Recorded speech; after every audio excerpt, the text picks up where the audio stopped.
कि कोई विश्वविद्यालय बनाने का विधेयक इस सदन में आए, लिस्टेड हो जाए, उसके पहले की एक लंबी प्रक्रिया है जो विभाग करता है। और उस सारी लंबी प्रक्रिया में से निकल करके इस विश्वविद्यालय की स्वीकृति के लिए आज आपने हाउस में रख दिया। मुझे बहुत अफसोस है कि सारी प्रक्रिया में जिन जिन लोगों ने भी इसमें सहभागी रहे, उन सब पर भी बहुत गहराई से विचार करने की आवश्यकता है कि क्या सारे कुएं में भांग पड़ गई।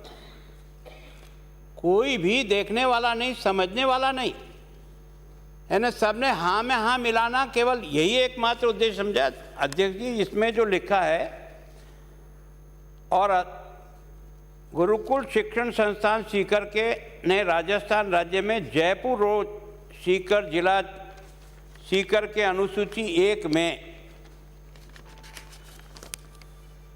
यथा निर्दिष्ट भौतिक और शैक्षणिक दोनों प्रकार की शैक्षणिक अवसंरचना स्थापित कर ली है। अनुसूची 1 में, ये अनुसूची 1 में आपको जो आपने मुझे इसके साथ ही दी है, अध्यक्ष जी, आप और हम सब सदन के माननीय सदस्य इसको पढ़ें, और पढ़ने के बाद अगर इसकी सच्चाई में 1% भी सच्चाई अगर न हो, और वो बिल आप और हम यहाँ उसको पढ़ें, और आज अगर इसको इतनी गहराई से नहीं देखा जाता और इतना विचार नहीं होता, और शायद आपने भी स्वयं ने सवेरे जिला कलेक्टर को कहकर के इसकी सच्चाई का पता लगाने के लिए भी आपने फ़ोन किया, आपको धन्यवाद। और आपकी भी रिपोर्ट आने के बाद आपको लगा कि हाँ, वास्तव में बहुत अनर्थ हुआ है।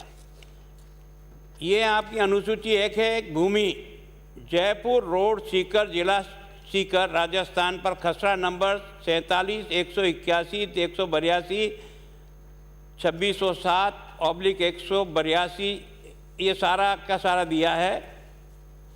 समाविष्ट 80.31 हेक्टेयर भूमि है। ये छोटी मोटी भूमि भी नहीं है। हमारी यूनिवर्सिटी की आवश्यकता जो हमारे कानून के तहत है, वो केवल 30 हेक्टेयर ही हमारे लिए पर्याप्त होती है। लेकिन इस आदमी ने बहुत बड़ापन रखा और बहुत बड़ी ज़मीन में इस विश्वविद्यालय को स्थापित किया, और आप और हम सब यहाँ बैठ करके इसको जो है न कर रहे हैं। मैं इसमें आपको थोड़ा सा, क्योंकि अधिक समय लगेगा, मैं इतना समय नहीं है, इसमें जो शैक्षणिक खंड की जो इकाइयाँ कंप्लीट होना बताया, उसको मैं पढ़ता हूँ तो आप और मेरे सबको चौकन्ना हो जाना चाहिए कि अगर विश्वविद्यालय के इस कानून को पास करने के लिए इस स्टेज तक आ जाए और यहाँ से वापस लौटना पड़े, ये वास्तव में राजस्थान के लिए दुर्भाग्य का दिन होगा।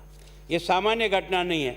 व्याख्यान हाल 62, अध्यापन कक्ष 3, कंप्यूटर कक्ष 5, ड्राइंग हॉल 2, कार्यशाला 1, सेमिनार हॉल 4, भाषा प्रयोगशाला 1, छात्रावास कॉमन कक्ष 5, छात्रावास कॉमन कक्ष 5, पुस्तकालय 3, वाचनालय 3, और आपकी प्रयोगशालाएँ 38, 1-2 नहीं 38, और उसके बाद में खेल का मैदान, सुविधाएं, ये सब मिला करके 17,947 वर्ग फीट की कंस्ट्रक्शन बताया इसमें, वर्ग मीटर।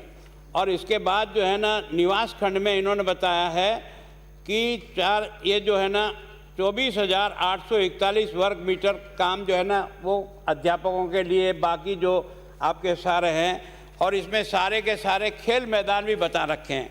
इसमें हैंडबॉल का बॉल बना हुआ है, वॉलीबॉल है, बैडमिंटन है, खो खो है, कबड्डी है, एथलीट्स है, योग है, ध्यान है, फुटबॉल का सारा ग्राउंड बना हुआ है। यहाँ आपकी सारे के सारी प्रयोगशालाओं के बारे में है ना, विज्ञान की भौतिक विज्ञान, रसायन विज्ञान, वनस्पति विज्ञान, ये सारी सूची की है जो इन्होंने इसमें आपको 1 में बताया है।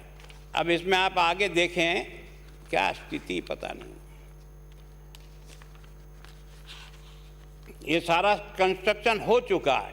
ये कह रहे हैं कि ये सारा कंस्ट्रक्शन जो है वो पूर्ण हो चुका है। अब हमें ये समझ में नहीं आया, और इसके लिए जो कमेटी बनी, क्योंकि मैं बोलूँगा तो शायद ऐसा लगता है कि मेरे को कोई नाराज़गी होगी अमरीका सिंह से। नाराज़गी नहीं है अध्यक्ष जी, मैं आपको बहुत ही विनम्रतापूर्वक कह रहा हूँ कि जिस व्यक्ति का मैंने यह विषय उठाया था कि जिसकी डिग्री के बारे में भी एलिजिबल है कि नहीं है, जो अपनी फर्जी डिग्रियां देकर के वाइस चांसलर के इस पद पर बैठ करके इस गरिमामय पद को लज्जित कर रहा है, उसके बारे में भी आपने कहा था। मंत्री जी, आपको धन्यवाद देता हूं, आपने एफआईआर दर्ज कराने की बात कही, मैं आपको धन्यवाद देता हूं। आपने जांच कमेटी की बात की, वो भी अभी तक जांच कमेटी बन करके अपने काम में नहीं लगी। पर्याप्त जांच, ये जांच कमेटी है, उपरोक्त असंरचना के पर्याप्त जांच राज्य सरकार द्वारा की नियुक्त समिति द्वारा कर ली गई है। इसके सदस्य कुलपति मोहनलाल सुखाड़ा विश्वविद्यालय उदयपुर, संकायाध्यक्ष मोहनलाल सुखाड़ा विश्वविद्यालय उदयपुर, सह आचार्य राजस्थान विश्वविद्यालय जयपुर, सह आचार्य राजकीय विधि महाविद्यालय अलवर। इन्होंने सारी जांच कर ली, ये सारा का सारा निर्माण कंप्लीट हो गया, ये सब भवन है। और मैं आपको बहुत विनम्रता से कह रहा हूँ कि केवल और केवल उसको ज़मीन को लेवल करने का काम किया है और उसकी अभी केवल बाउंड्री वाल बन रही है। और ये सारे के सारे राजेंद्र जी ने मौके पे जा कर के उसके सारे फोटोग्राफ और स्वयं इनके साथ इन्होंने खड़े रह कर के वो सारे फोटोग्राफ लिए, जो मैं हाउस की टेबल पे रखता हूँ।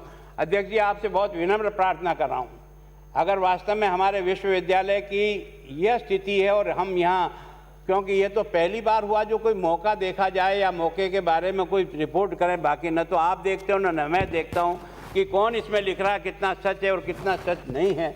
इतना बड़ा एक तरह से इस सदन का अपमान इससे ज़्यादा नहीं हो सकता। मैं चाहता हूँ कि जिन्होंने ये रिपोर्ट दी उन सब के खिलाफ एफआईआर भी दर्ज, उनके खिलाफ केस दर्ज करें, क्योंकि ये बिना लेन देन के नहीं हो सकता। जहाँ ज़मीन पर 1 इंच बिल्डिंग का कोई निशान नहीं है, उस जगह आप 24,000 स्क्वायर मीटर में बिल्डिंग बनी हुई लिख करके और सारी चीज़ें बता रहे हो, ये तो बहुत अफसोस है। तो मैं चाहता हूँ मंत्री जी, आपने जिस मन से इसको वापस विड्रॉ किया, क्योंकि हमने आपको समय के पहले बताया कि इसकी वस्तुस्थिति यह है, तो उसके लिए तो धन्यवाद।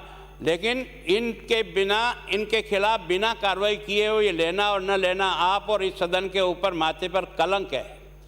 इस सारे प्रोसीजर में से निकल करके यूनिवर्सिटी यहाँ तक पहुँची, ये एक कलंक है। मैं सोचता हूँ ऐसा उदाहरण राजस्थान में मेरे 40 साल के इस विधानसभा के कार्यकाल में मैंने कभी नहीं देखा, जो आज हमने इसको देखा है।